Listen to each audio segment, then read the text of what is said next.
ठीक है, कोई एक फंक्शन है y इक्वल्स टू fx, ठीक है ऋषित, उसका डिफरेंशिएशन भी दिया हुआ है, dy dx भी दिया हुआ है, जहाँ पे k एक नेगेटिव कांस्टेंट है, स्टेशनरी पॉइंट दिया हुआ x इक्वल्स टू 3, हमें केवल स्टेशनरी पॉइंट का नेचर बताना है। अब आप जैसे जो जो मैं पूछते जाऊंगा बताते जाना, what do you mean by nature of stationary point, what option we have, क्या क्या हो सकता है नेचर में, क्या क्या आंसर हो Maximum, सकता है। minimum और yes, inflection. It can be a local maxima, local लिखना जरूरी है, it can be a local minima, it can be a what, point of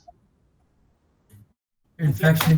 Okay, very good, बहुत बढ़िया। अब ये बताओ, लोकल मैक्सिमा कोई स्टेशनरी पॉइंट, कोई भी स्टेशनरी पॉइंट या किसी भी स्टेशनरी पॉइंट पे लोकल मैक्सिमा बन रहा है या नहीं बन रहा है, या कोई स्टेशनरी पॉइंट लोकल मैक्सिमा है या नहीं है, ये कैसे पता चलता है, how you will check, how you no.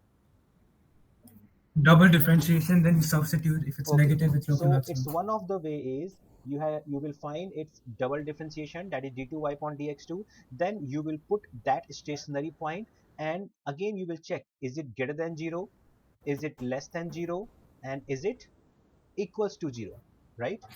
So to if your double differentiation is greater than 0, then it is going to be point of local minima, right?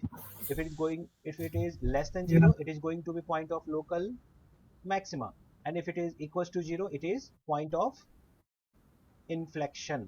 Is it okay, Rishit? Clear है यहाँ तक? Yes, sir. Any other way? Oh, sir, I understand how to do it. क्या?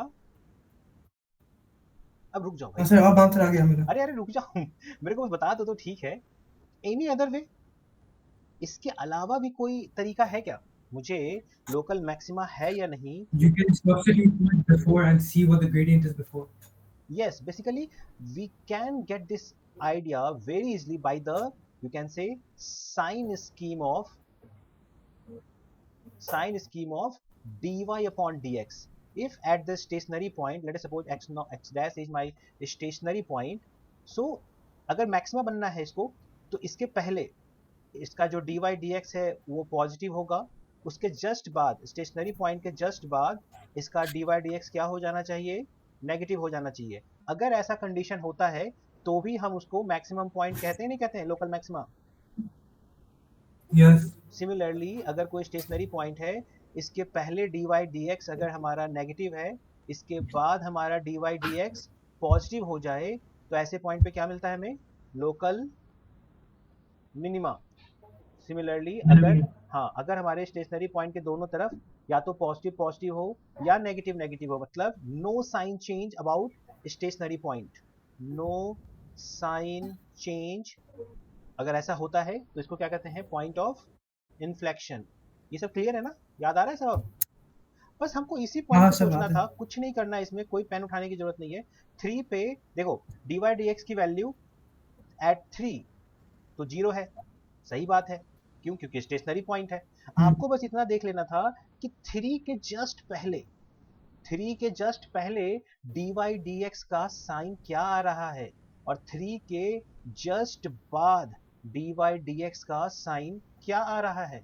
तो 3 के just पहले मैं 2 put कर लेता हूँ, 3 के जस्ट पहले, फॉर ज्यादा भी एकदम पीछे मत चल जाना, पता चला बीच में कोई दूसरा स्टेशनरी पॉइंट आ गया हो, तो 3 से जस्ट पहले 2 लेके देखते हैं हम लोग। तो देखो k तो नेगेटिव है, 2x पॉजिटिव आएगा, और 2 माइनस 3 नेगेटिव 1 का होल क्यूब नेगेटिव, तो eight point 2 eight x equals to 2 we are getting negative negative positive still positive. So 3 से पहले देखो dy dx का साइन पॉजिटिव है, एग्री? हाँ. 3 के जस्ट बाद देखो, देखो k तो नेगेटिव रहेगा ही रहेगा, 4 हम ले रहे हैं, 3 के बाद हम 4 ले रहे हैं, तो ये तो पॉजिटिव रहेगा ही रहेगा, और 4 माइनस 3 दैट इज द 1, 1 का cube positive, so positive positive positive negative. देखो 3 के जस्ट बाद देखो नेगेटिव आपको मिल रहा है, तो आप बताओ at x equals to 3 what should be the nature of the function. Maximum. It's the point of local. तो देखो अगर आपको कंसेप्ट क्लियर है तो इसमें तो आई थिंक पेन भी उठाने की जरूरत नहीं थी, नहीं, मन में भी सोच सकता था, अच्छा ऐसा ऐसा ऐसा हो रहा है। ठीक है, समझ में आ गया।